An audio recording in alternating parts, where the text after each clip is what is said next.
Assalamualaikum warahmatullahi wabarakatuh. Selamat siang Sobat Saka.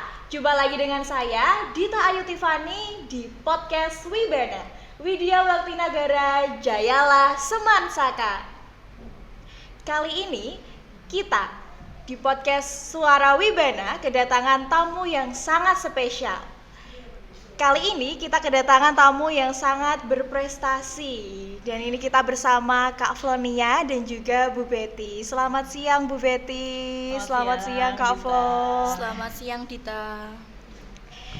Di sini Dita izin ya untuk bertanya-tanya sedikit mengenai prestasi yang kemarin sudah diraih oleh Kak Flonia bersama Bu Betty, yang tentunya sangat membanggakan SMA Negeri 1 Kayen. Dengar-dengar Kak Flo kemarin itu ikut lomba sampai ke Korea ya. Luar biasa sekali. Kalau boleh tahu kemarin itu lomba apa sih Kak? Dan mendapatkan juara berapa kalau boleh tahu?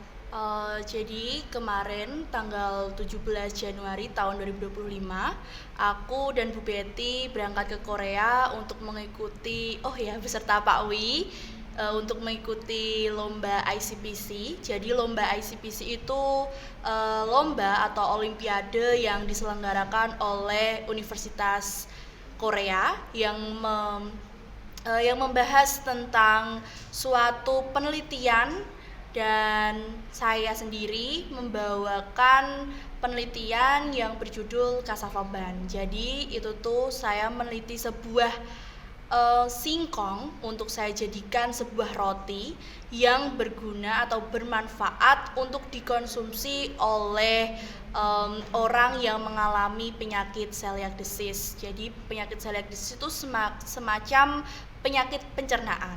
Nah, jadi itu tuh penyakit itu banyak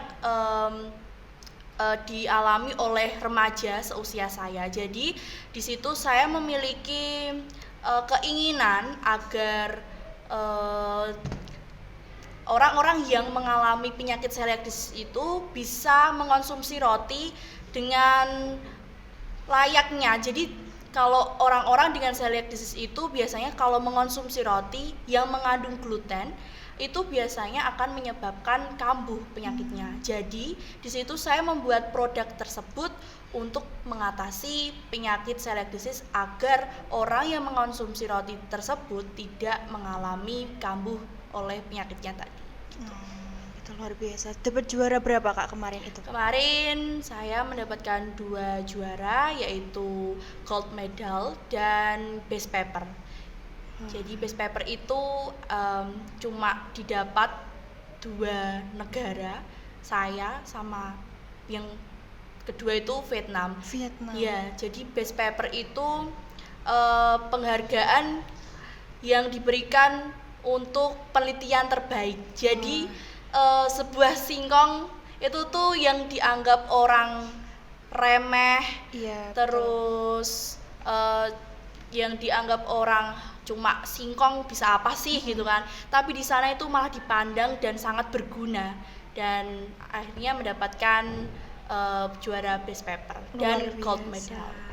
Berarti itu cuma 2 negara ya Kak? Iya, yang dapat best paper cuma 2 negara. Oke, luar biasa, sangat luar biasa sekali, sebuah prestasi inovasi yang sangat kreativitas, benar-benar siswa SMA Negeri 1 Kayen memang luar biasa.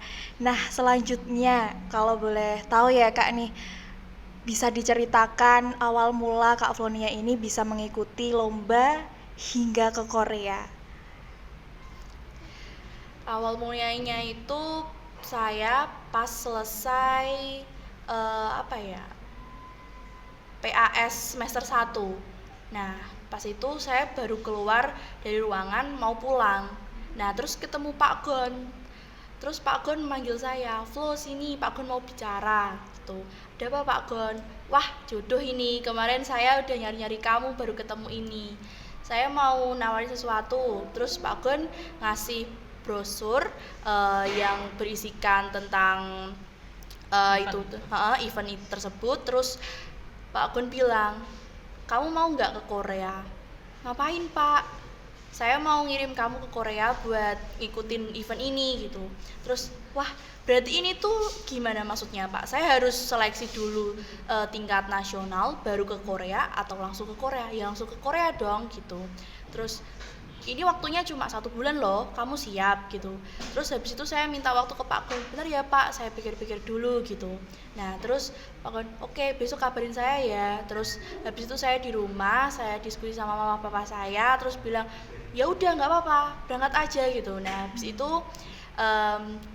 akhirnya saya esoknya ngambilin Pak Gon buat bicara sama Pak Gon kalau saya siap Pak gitu. Nah terus habis itu Pak Gon baru bilang ke Pak Wi dan menyampaikan ke Bu Betty kalau saya siap. Nah setelah itu baru didaftarkan dan itu latihannya nggak ada sebulan, kurang malah. Jadi 1 bulan itu pas liburan akhir semester kemarin yang seharusnya itu liburan panjang tetapi saya gunain buat latihan. Jadi setiap hari itu di rumah saya juga bimbel private bahasa Inggris, di rumah ada sendiri dan di sekolah juga ada sendiri, dibimbing sama Bu Betty dan Miss Fatwa yang buat ngoreksi buat speaking English-nya. Nah di situ terus pas saya latihan itu juga tidak hanya semata-mata saya cuma ngehafalin gitu aja tanpa ngapa-ngapain, itu enggak ya. Di situ berarti waktu 1 bulan itu benar-benar saya untuk merancang penelitian tersebut, untuk mengisi semua naskah-naskahnya yang awal mulanya itu dari bahasa Indonesia dulu harus ditranslate ke English dulu. Dan itu tuh benar-benar membutuhkan waktu yang cukup lumayan lama karena itu nggak cuma sekedar ditranslatein gitu loh, nggak asal-asalan. Jadi kalau itu tuh setiap kolomnya itu harus ditranslatein benar-benar satu persatu karena kalau ngandelin translate akan berbeda makna. Jadi itu tuh benar-benar pure saya yang mengartikan ke bahasa Inggris dibantu dengan guru les saya di rumah gitu. Nah setelah itu baru udah selesai saya translate ke ke English, baru saya hafalin. Dan pas saya ngehafalin itu cuma dikasih Bu Betty waktu 1 minggu buat ngehafalin, dan itu ada 11 kolom dan yang membuat saya wow banget itu Hamin 3 hari itu Bu Betty baru dapat pesan email dari panitianya bahwa waktu yang seharusnya 10 menit untuk menyampaikan presentasinya dipotong menjadi 5 menit aja. Dengan waktu Hamin 3 hari itu benar-benar dirubah lagi dan saya juga harus ngehafalin yang sebelumnya belum saya hafalin, harus saya ubah lagi hafalannya. Jadi kalau orang nganggapnya itu cuma alah sepele gini doang gitu, tapi mereka nggak tahu ya, padahal pas liburan itu saya benar-benar pure di sini, di sekolah, datang ke sekolah, nggak ada benar-benar nggak ada liburan, nggak ada waktu sama keluarga.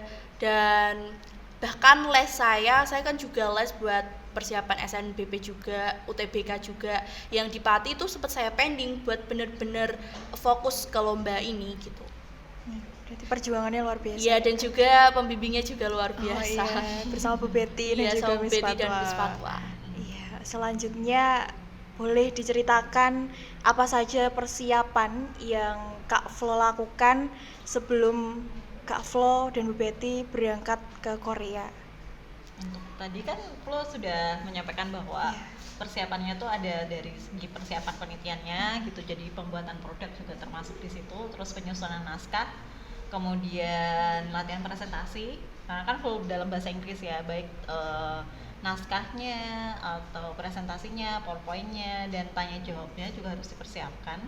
Kemudian produk yang kita bawa itu ya Flo ya, dan materi karena kan kita membawa potensi lokal yaitu singkong gitu kan, jadi tidak semua orang menganggap singkong tuh sesuatu yang tidak penting kayak gitu kan. Jadi kita membawa potensi lokal ke Korea, kita lihat responnya bagaimana kayak gitu. Jadi bagaimana caranya kita memperkenalkan potensi lokal di daerah kita menjadi sebuah barang atau produk yang bernilai ekonomis yang lebih tinggi kayak gitu.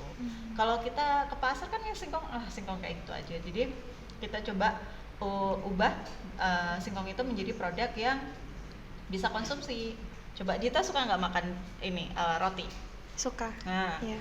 hampir setiap orang itu kan suka makan roti. Tapi ternyata roti yang kita makan sehari-hari ini itu sebenarnya dari tepung gandum. Nah, tepung gandum itu lebih banyak di Indonesia ini kan kita nggak mengembangkan gandum nih, karena kan lahan kita bukan lahan 4 musim seperti di luar negeri.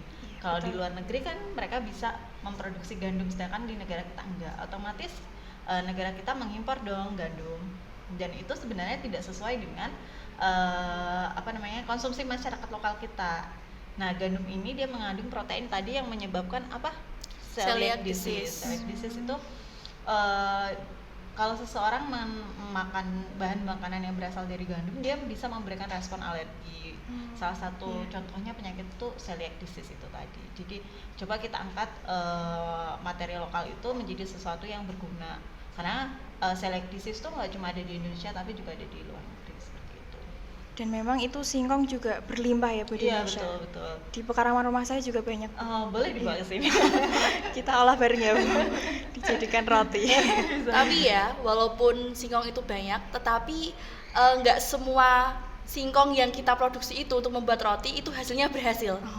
Jadi pas kita buat itu harus benar-benar dari segi tekstur, warna, aroma, bentuknya, semuanya tuh harus perfect. Jadi nggak sembarangan, karena itu tuh berbeda jauh sekali dengan roti yang berbahan tepung terigu, tepung gandum tadi.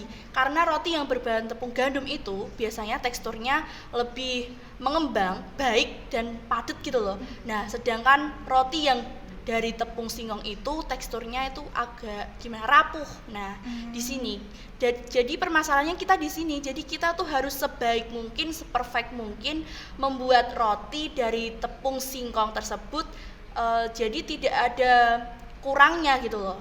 Kalau ada kurangnya sedikit, ya berarti itu dinyatakan penelitiannya gagal gitu. Gitu. Itu berarti udah menghasilkan produk Iya, belum? Banyak. Produknya kan kita kemarin untuk produk itu melalui beberapa tes ya, karena kan nggak mungkin kalau kita membawa produk tapi tidak diujikan. Jadi dari penelitian itu kita harus mengujikan beberapa tes gitulah ibaratnya. Yang pertama organoleptik. Organoleptik itu tadi meliputi indikator-indikator yang sudah disebutkan sama Flo tadi. Ada tekstur dan lain-lain. Terus ada juga yang kedua adalah uji hedonik. Uji hedonik itu uji tingkat kesukaan sama konsumen, apalagi sasaran kita kan anak remaja. Anak remaja itu kan lebih suka milih-milih makanan.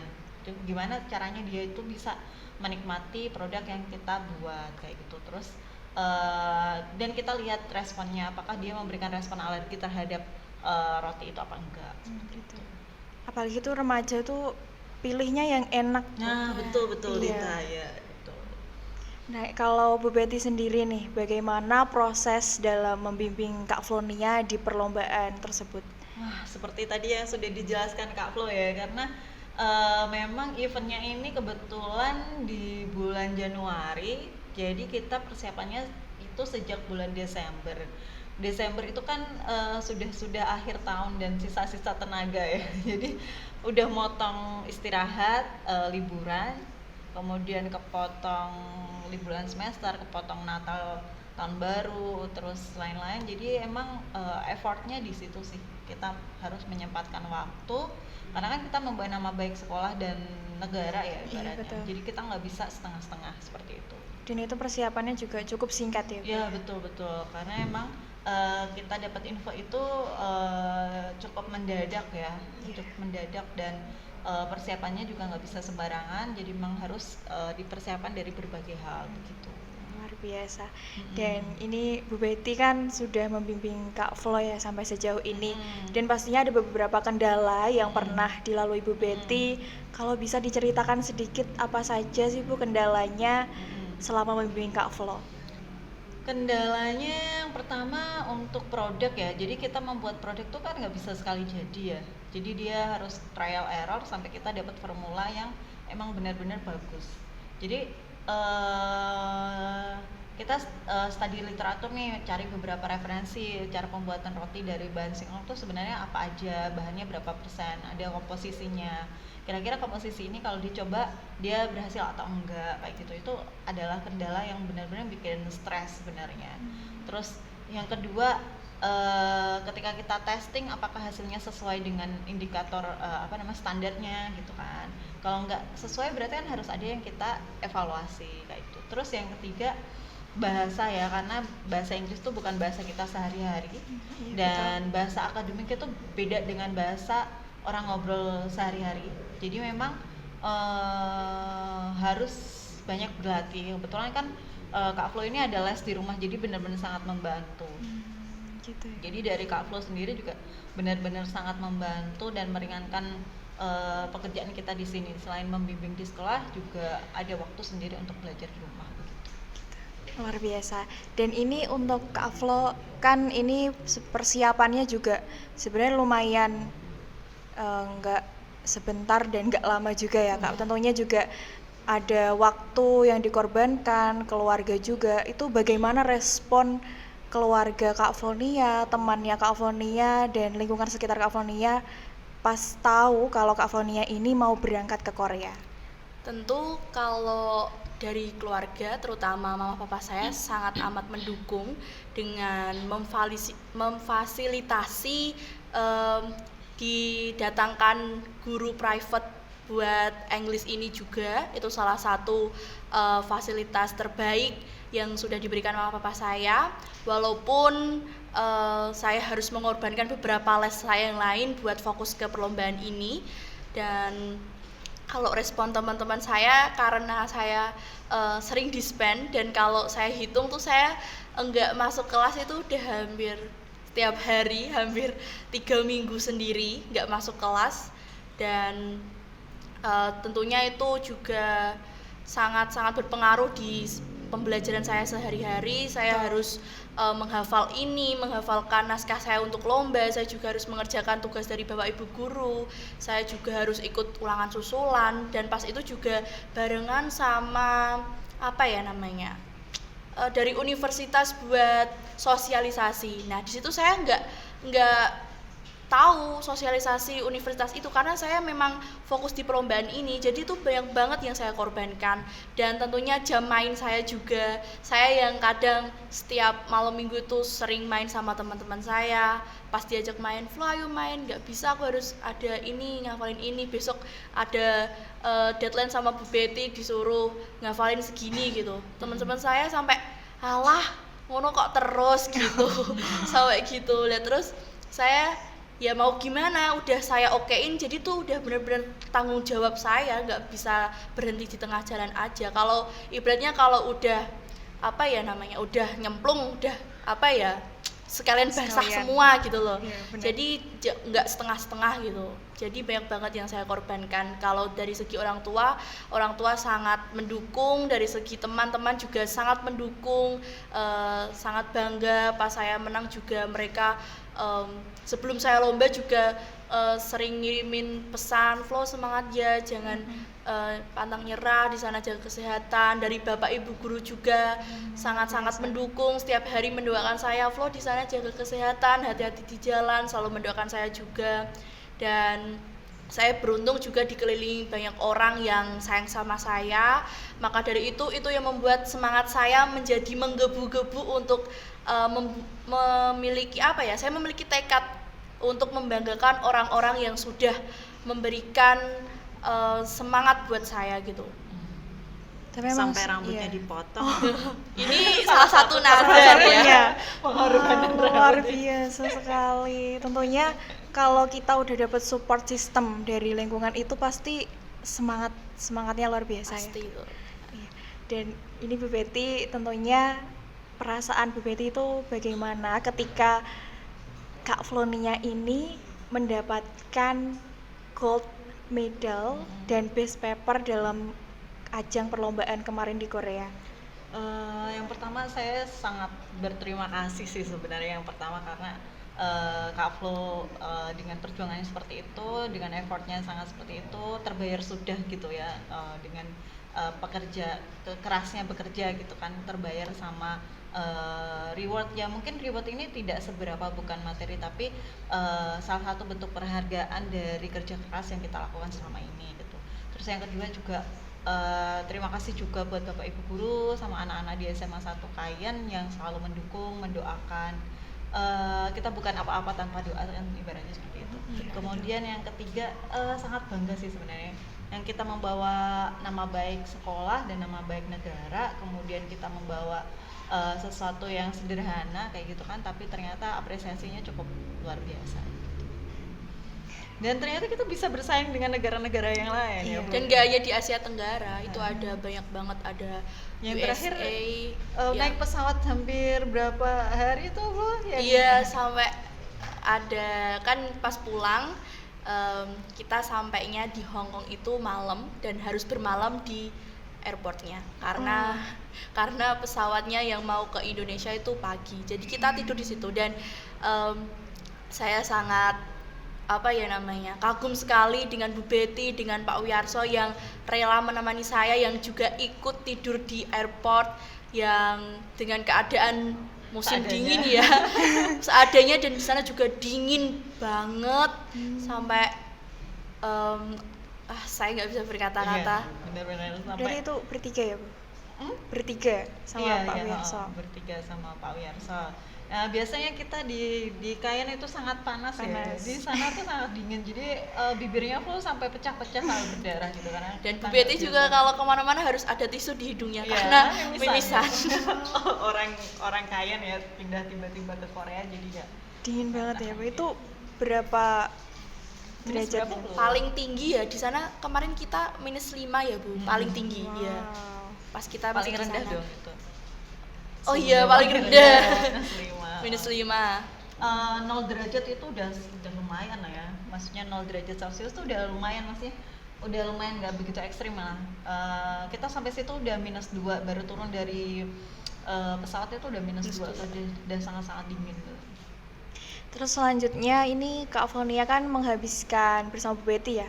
Kak Faunia bersama Bu Betty itu menghabiskan berapa hari di Korea. Terus perbedaan yang menurut Kak Flo dan Bu Betty ini di Indonesia dan di Korea ini apa yang paling membedakan gitu dari di Korea sendiri dan di Indonesia, terus dari segi pendidikan juga mungkin? Kalau waktu ke Korea itu dari kita tuh nggak langsung Indonesia ke Korea, jadi kita tuh transit dulu di Hong Kong Bu. Iya, di Hong Kong. Jadi Indonesia ke Hong Kong itu kurang lebih 5,5 apa berapa? Iya, 5,5. Terus ke Hong Kong menuju ke Korea itu 4 sampai 4,5 lah seingat saya. Nah, jadi totalnya ya hampir 10 jam sendiri ya. Iya. Nah, terus di sana juga sangat amat berbeda, 180 derajat berbeda sekali dengan di Indonesia. Di bayangan saya tuh dinginnya dingin biasa gitu, tapi itu sangat dingin banget sampai kalau kemana-mana tuh pas pergi saya udah baju tuh udah saya double 3, ada daleman, ada kaos, ada sweater, masih ada jaket, terus celana juga udah double 2, terus pakai kaos kaki, sarung tangan, iya, terus sampai bener-bener itu masih tembus, rasanya tuh kayak di tulang kayak ketusuk-tusuk gitu saking dinginnya.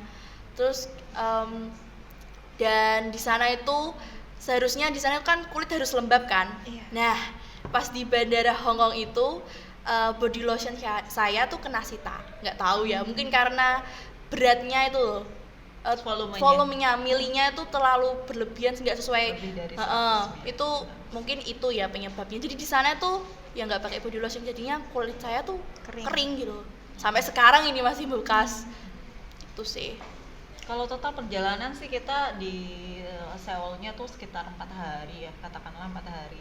Kemudian perjalanan 2 hari, 6 hari lah kita. Kemudian perbedaan yang sangat mencolok tuh di sana tuh termasuk kan kota yang maju ya. Jadi semuanya tuh serba cepat, serba tertib. kendaraan umum juga rapi, kemudian tidak ada sampah di mana-mana. Kemudian untuk pendidikan ya orang Korea tuh benar-benar nomor satu di pendidikan. Tapi kebetulan kemarin itu pas libur winter ya, jadi kita biasa kalau beberapa waktu yang lalu saya pernah ke Korea itu benar-benar di jalan nggak ketemu anak kecil karena mereka sekolah dari pagi sampai sore, kemudian malam les lagi. Jadi jarang banget anak kecil di jalan kayak gitu lah. Tapi untuk kebetulan sama Flonia kemarin tuh ngepasi libur semester. Libur ini Musim libur winter. winter. Nah, libur winter. Jadi mereka juga kita banyak ketemu anak-anak sekolah dan mereka juga wisata lah. Gitu. Ibaratnya wisata di beberapa tempat kayak gitu. Jadi liburan lah kayak gitu. Berarti emang beda banget ya Bu di Indonesia. Beda banget, mereka tuh serba cepet ya loh. Sat-set gitu ya. Sat-set ya. Kamu lewat sedikit aja kelewat sedikit bisa ketendang. Walaupun di sana nggak ada motor ya, jalan kaki tuh juga harus cepet gitu. Kayak apa ya, ketinggalan bis sedetik aja tuh ditinggal, nggak peduli gitu loh. Kalau di sini kan tetap ditungguin kan, kalau di sana Iya. nggak peduli. Kamu telat ya tak tinggal gitu. Gitu. Karena kan kita pakai kendaraan umum juga ya. Jadi dari subway itu kereta bawah tanah, kemudian pakai bis juga. Semuanya transportasi umumnya kalau saya sih lebih cenderung senang sama transportasi umum ya, karena benar-benar mereka tertib sih dan bagus kualitasnya gitu. Dan Itu lebih juga banyak itu ya, Bu? makanannya di sana juga cocok-cocokan. Ya, Ya benar. walaupun di sana makanannya halal ya, tapi rasanya tuh tidak bisa bohong. Enak Kak. Nggak ada rasanya. Gambar kan digambar nasi goreng spesial gitu ala Malaysia gitu, digambar tuh kelihatan Enak enak gitu, banget, enak rasanya banget. gurih nih. Pas datang kayak nasi goreng nggak ada dikasih apa-apa, bener-bener hambar banget gitu. Iya, rasanya. karena terbiasa di Indonesia Iya. itu Full rempah-rempah iya, ya. betul Bu. Berarti itu ya Bu, di sana tuh full transportasi umum kan? Iya, paling Iya. kita pakai kendaraan ya mobil lah biasa, mobil kayak Grab. ojek online kayak itu. Tapi ya maksudnya nyaman lah ya, walaupun Nyaman. kendaraan. Luar biasa ya Bu. Kalau di sini kan misalnya kita naik bis ya banyak orang ngerokok ya Iya, kan, betul. bau macam-macam kayak gitu. Enggak, kalau di sana kendaraan umum benar-benar tertib, bersih, tidak ada orang ngerokok sembarangan dan ya taat aturan lah mereka. Full juga nggak Bu itu? Apanya? Orang Kendaraan yang umum. iya.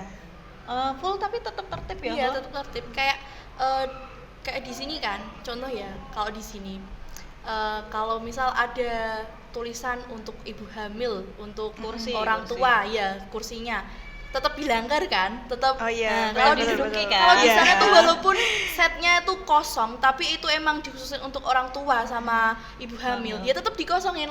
Mereka lebih memilih untuk berdiri, dan saya juga rasain itu. Jadi di sana saya juga nggak duduk, kalau selama perjalanan berdiri sambil apa namanya, pegangan gitu. Memang Tapi diprioritaskan ya. iya, tapi enak banget di sana. Benar-benar nggak ada yang, maksudnya kalau Iya. kursi prioritas ya itu untuk prioritas gitu, Iya. nggak boleh dipakai untuk orang umum. Selama misalnya kita nggak hamil atau kita nggak lansia nggak boleh duduk di situ, bisa dimarahin sama orang Korea gitu. Iya, betul Bu. Harus tertib ya Bu. Ya betul betul.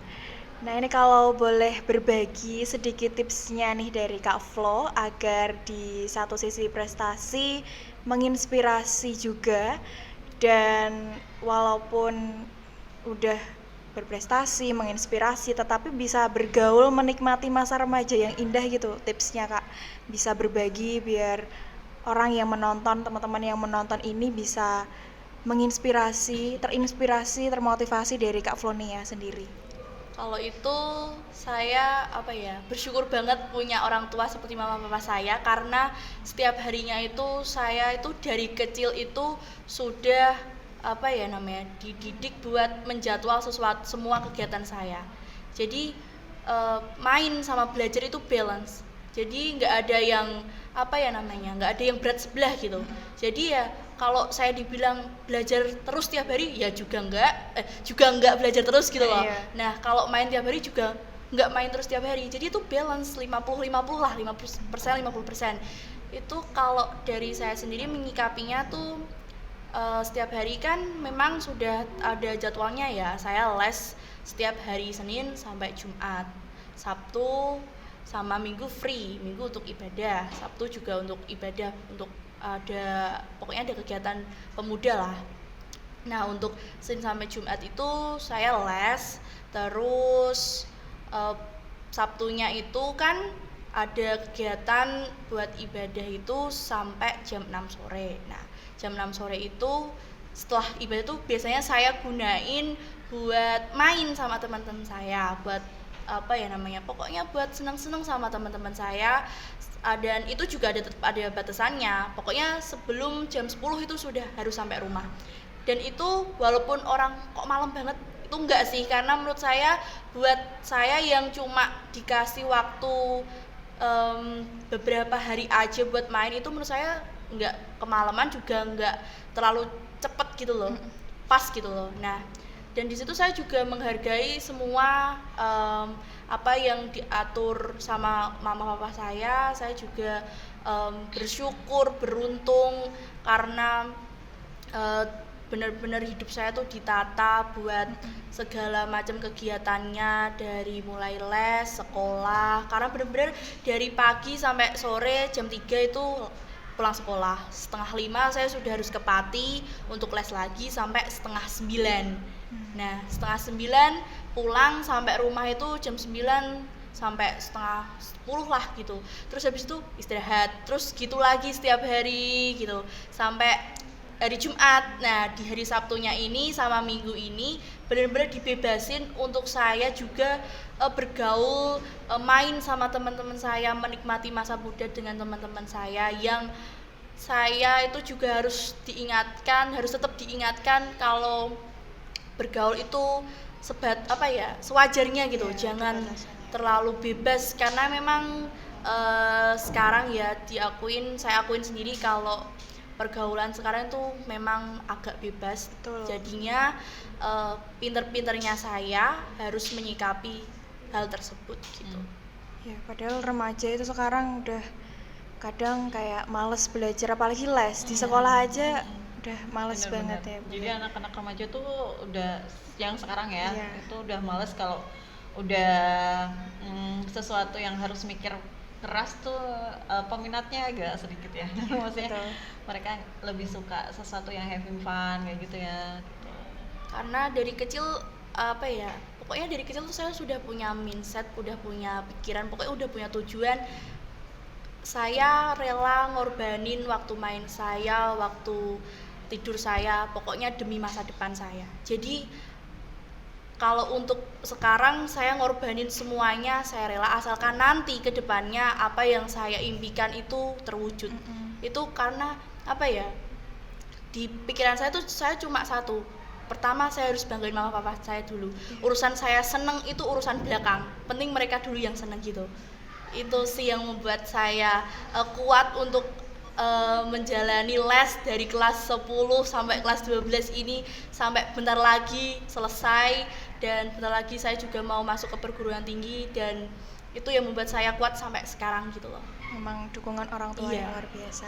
Terus kalau BBT sendiri, adakah pesan atau motivasi untuk siswa SMA Negeri 1 Kayen lainnya agar mereka juga punya semangat untuk berprestasi? Karena sekarang kan kalau nggak dikasih motivasi itu pasti mereka ya tidak ada tergugah untuk bersemangat dalam menjalani Hal-hal yang sekolah. positif. Iya, betul Bu, betul, itu. ya, betul. Sebenarnya anak-anak sekarang tuh kan emang seperti yang tadi udah saya bilang ya, untuk hal-hal yang bersifat mikir keras kayak penelitian itu kan peminatnya sangat sedikit ya, lebih senang kalau misalnya di rumah scroll TikTok dan lain-lain. Padahal kita diberikan waktu yang sama 24 jam antar satu orang dengan orang yang lain, tapi hasil akhirnya orang-orang tuh berbeda. Ada yang menggunakan 24 jam untuk hal yang positif, ada yang 24 jam untuk yang negatif. Jadi berprestasi tidak harus hal yang muluk-muluk dapat medali atau dapat trofi atau dapat piala, tapi berprestasi bisa dimulai dari diri kita sendiri. Lebih baik dari hari sebelumnya tuh udah dalam bentuk prestasi juga kayak gitu. Kalau hal-hal kecil kita belum bisa mengerjakan atau kita belum bisa merubah hal-hal yang kecil menjadi hal-hal yang besar, ya kita nggak bisa melangkah ke tahapan selanjutnya gitu. Kalau kita mau naik tangga ibaratnya ya, itu kan ada anak tangga yang harus kita lalui satu demi satu. Kita nggak bisa langsung naik ke atas kecuali naik lift ya. Iya, betul. Tapi kan tidak semua punya lift gitu. Jadi kalau kita mau sukses, anak-anak SMA Negeri 1 Kayen, setiap proses belajar itu harus dinikmati. Karena misalnya ibaratnya tadi naik tangga mau ke lantai atas, kita harus lewati anak tangga satu persatu. Tapi di anak tangga yang atas dan atasnya lagi pasti ada cobaannya masing-masing. Entah itu godaan dari teman-teman yang mau ngajakin main ya, atau dari ajakan dari teman-teman yang nggak usah ngerjain tugas kayak gitu, atau hal-hal yang lain. Tapi setiap anak tangga pasti punya cobaan. Ketika kita belum sampai selesai dengan cobaan yang di atasnya, maka kita nggak bisa lompat ke atasnya lagi gitu. Jadi kita selesaikan dulu urusan dengan diri kita sendiri, baru kita bisa naik ke step-step berikutnya. Dan ini semoga teman-teman di SMA Negeri 1 Kayen maupun teman-teman yang menonton harus bisa termotivasi dari Bu Betty. Nah ini yang terakhir Bu, kalau boleh tahu rencana Bu Betty tahun depan bagaimana nih? Apakah sudah menyiapkan regenerasi berikutnya? Mengingat Kak Flo sudah mau lulus. Untuk di Semansaka sendiri itu kan kita punya ekstrakurikuler KIR ya, kelompok ilmiah remaja. Jadi kebetulan alhamdulillahnya kita punya beberapa stok cadangan penelitian dari anak-anak sendiri. Jadi untuk judul-judulnya coming soon ya, nggak mungkin kita publikasikan ya karena itu rahasia pabrik. Tapi intinya dari Semansaka sendiri sudah punya beberapa tim yang siap kita garap untuk menghasilkan proyek yang berkualitas gitu. Berarti udah ada rencana ya Bu ya? Ya, kita sebagai guru kan kita tinggal membimbing ya, tinggal nanti anaknya yang mau dibimbing mau apa enggak. Kayak Flo mau nggak dibimbing lanjut sampai ke Korea, kalau mau ya gas aja, kalau nggak mau ya udah cari yang lain. Luar biasa sekali. Kita bisa mengambil kesimpulan bahwa tentunya setiap hasil dari perjuangan itu ada sebuah rintangan-rintangan, step-step, tahap-tahap yang tentunya harus kita lewati, dan tentunya dukungan dari orang-orang, dari orang tua terutama, dari teman-teman, sahabat itu juga sangat perlu dan sangat dibutuhkan. Jadi buat teman-teman di SMA Negeri 1 Kayen maupun teman-teman yang sedang menonton podcast pada siang hari ini, semoga bisa terinspirasi dari Kak Flonia yang sudah berprestasi hingga tingkat internasional, dan juga Bu Betty sendiri yang sangat sabar untuk membimbing Kak Flonia. Tentunya sebuah hasil itu akan ada perjuangan dari dibalik hasil tersebut. Jadi teman-teman tetap semangat, dan terima kasih untuk Kak Flonia dan juga Bu Betty yang sudah berbagi cerita bersama kami. Kiranya pesan dan kesan Kak Flonia dan juga Bu Betty bermanfaat dan dapat menginspirasi buat seluruh warga SMA Negeri 1 Kayen, terutama remaja-remaja lainnya agar tidak berhenti untuk berprestasi. Saya ucapkan terima kasih kepada seluruh teman-teman, dan saya Dita Ayu Tiffany dan seluruh tim yang bertugas pamit undur diri. Terima kasih. Wassalamualaikum warahmatullahi wabarakatuh. Selamat siang dan sampai jumpa. Terima kasih. Terima kasih Kak Flo.